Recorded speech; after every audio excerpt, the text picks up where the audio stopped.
आप देख रहे हैं सी न्यूज़ भारत। मैं हूं आपके साथ इशिता। वक्त हो गया मध्य प्रदेश बुलेटिन का।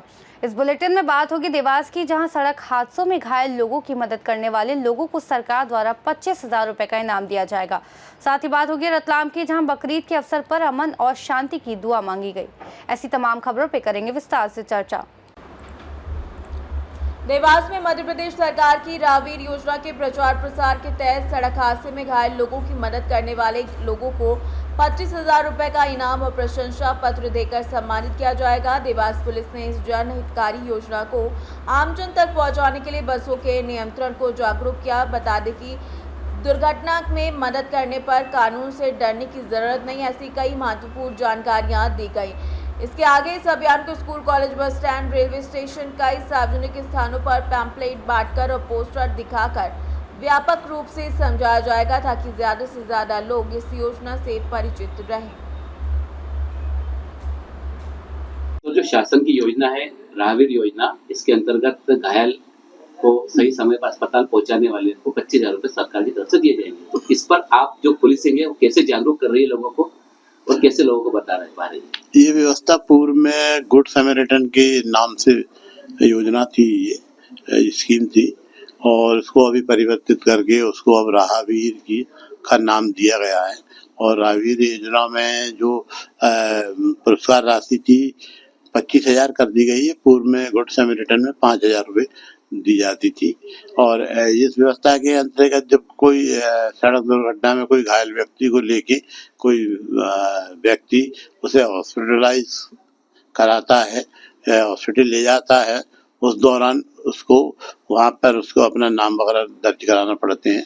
फिर वहाँ से पुलिस उसका वो करती है, जांच करती है, इन्वेस्टिगेशन के दौरान फिर उसको राहवीर का दर्जा मिलता है। सर कैसे और आप लोगों की पुलिस कल कुछ फुटेज आए जो जागरूक कर रही थी लोगों को, बसों में चढ़ के पुलिस वाले या रोड पे, या हम लोगों ने इस व्यवस्था के प्रचार प्रसार के लिए राहवीर व्यवस्था स्कीम के लिए प्रचार प्रसार के लिए बसों में जाकर जनता को अपने समझाया गया। दूसरा फ्लैक्स वगैरह बनवाए गए, फ्लैक्स और उसके अपने सोशल मीडिया पे जो वीडियो के माध्यम से हम इसको जागरूक करने का प्रयास कर रहे हैं। देवास से सी न्यूज़ संवाददाता बालचंद्र तिवारी की रिपोर्ट।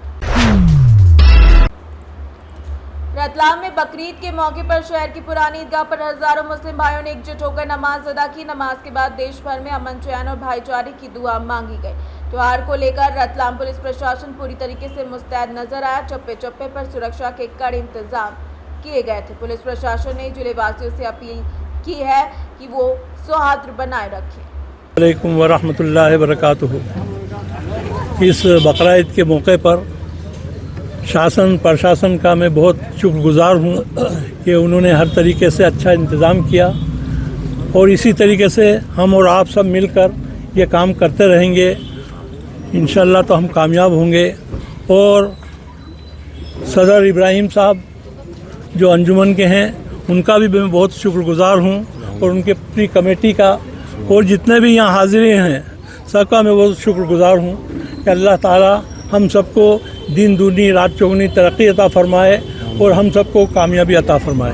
अस्सलामु अलैकुम वरहमतुल्लाह। और पूरे हिंदुस्तान के अंदर अमन, चैन और सुकून के साथ इस तरीके से यहाँ रतलाम में अदा हुई, हर तरीके से हर जगह भी बकरीद मनाई जाए। और सबको बहुत बहुत बधाई हो, और सबको पूरे हिंदुस्तान के अंदर, ये नहीं कह रहा हूँ कि यहाँ के पूरे हिंदुस्तान में जहाँ भी हैं, मेरी तरफ से यही दुआ है कि अल्लाह तबारक व तआला उनको हर जगह हर चीज़ में कामयाबी अता फरमाए, और हम सबको एक कर दे और नेक कर दे, आपस में इत्तेहाद और इत्तेफाक अता फरमाए। वमा अलैना बलाग। अस्सलामु अलैकुम वरहमतुल्लाह। रतलाम से सी न्यूज़ संवाददाता हुसैन खान की रिपोर्ट। रीवा जिले के स्वास्थ्य विभाग में संजीवनी क्लिनिक घोटाला, फर्जी नियुक्ति और नियम विरुद्ध खरीदी जैसे भ्रष्टाचार लगातार सामने आ रहे हैं। कांग्रेस के जिला कार्यकारी अध्यक्ष कुंवर सिंह पटेल और प्रदेश प्रवक्ता विनोद शर्मा ने डॉक्टरों की मनमानी, बिना जांच के क्लिनिक और नर्सिंग होम के लाइसेंस जारी करने और शासकीय अस्पतालों में वेतन लेने के बावजूद प्राइवेट नर्सिंग होम में भी कार्यरत चिकित्सकों के खिलाफ कार्यवाही की मांग करते हुए रीवा कमिश्नर को ज्ञापन सौंपा। उन्होंने कहा कि कई डॉक्टर सरकारी अस्पतालों में रहने के बावजूद मरीजों को अपने निजी नर्सिंग होम में भेजकर भारी लूट कर रहे हैं और सरकारी नियमों का उल्लंघन कर रहे हैं। कांग्रेस नेताओं ने मुख्य चिकित्सा अधिकारी समेत संबंधित अधिकारियों के खिलाफ कठोर जांच और कार्यवाही की मांग की ताकि गरीब जनता को बेहतर और सस्ता इलाज मिल सके। कमिश्नर कार्यालय में एक आपने शिकायती पत्र दिया है, क्या है पूरा मामला? मामला इस प्रकार है कि जिला चिकित्सा अधिकारी जो रीवा के हैं उनके द्वारा मेडिकल अस्पताल जो नर्सिंग होम है उनके लाइसेंस जारी किए जाते हैं।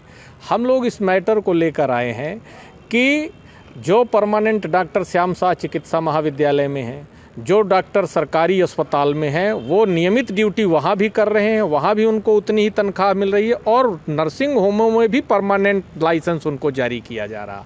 और जारी कैसे किया जा रहा है? जैसे एक डॉक्टर हैं विजय कुमार तिवारी, इनकी जन्म तिथि लिखी है 1900, मतलब 125 साल में वो हैं दुनिया में, नहीं भी हैं, 125 साल में आप लाइसेंस जारी कर रहे हैं। एक डॉक्टर प्रमोद जैन हैं, उनको भी 125 साल में आपने लाइसेंस जारी कर दिया। दूसरे डॉक्टर हैं जिनको आप लाइसेंस जारी कर रहे हैं शांति नर्सिंग होम में, प्रियंका त्रिपाठी जी, अवतार सिंह दोनों हैं जो मेडिकल कॉलेज में भी नौकरी कर रहे हैं और परमानेंट काम शांति नर्सिंग होम में भी कर रहे हैं। इसी प्रकार और इनके साथ में के परहुआ जी 85 वर्ष के हैं, वो नियमित चिकित्सक के रूप में कार्यरत हैं। नेशनल हॉस्पिटल द्वारिका नगर में है। डॉक्टर पूजा गहरवार नियमित पद पर कार्य कर रही हैं। डॉक्टर अखिलेश पटेल नियमित डॉक्टर के रूप में कार्य कर रहे हैं। इसी प्रकार अतुल्य अस्पताल गुड़ में है, यही डॉक्टर सरकारी अस्पताल में, यही डॉक्टर नर्सिंग होमों में है और नियमित डॉक्टर है। को नियमित डॉक्टर का ये मतलब होता है कि आप दोनों जगह पैसे ले रहे हैं, एक ही समय में कैसे रहेंगे? इसके बाद भी है मिनर्वा अस्पताल में निधि गुप्ता, श्रुति सोमवाल, सत्येंद्र कुमार, देवेश गवंडे जी। इसी प्रकार बिहान अस्पताल में डॉक्टर राकेश पटेल, करण सरोज कपूर, अभिलाष सिंह, डॉक्टर श्रद्धा चंदाकर और इसी प्रकार से आप वरदान नर्सिंग होम में कल्पना यादव, शब्द सिंह यादव, अवतार सिंह यादव, नेहा खटीक। इसी तरह से प्राइवेट नर्सिंग होम है Rajkali nursing home Sonauri road, जिसमें श्री हरि हॉस्पिटल बरौली, ठकुरियान जबा में ब्रजेंद्र नाथ Sharma ji, JP cement plant में देवेंद्र लक्ष्मी चंद गांधी व डॉक्टर संतोष कुमार पाठक। बताइए क्या मैटर है? ये मैटर रीवा की जनता का दोहन का है। ये मैटर रीवा में उपजे मेडिकल माफिया का है। ये मैटर रीवा के दुर्भाग्य का है। कोई भी व्यक्ति, आम इंसान, भगवान के बाद अपनी ज़िंदगी जीने के लिए सबसे ज़्यादा किसी पे भरोसा करता है तो डॉक्टरों पे करता है। डॉक्टरों को दूसरा नाम ही भगवान दिया जाता था कि हे भगवान मुझे बचा लो।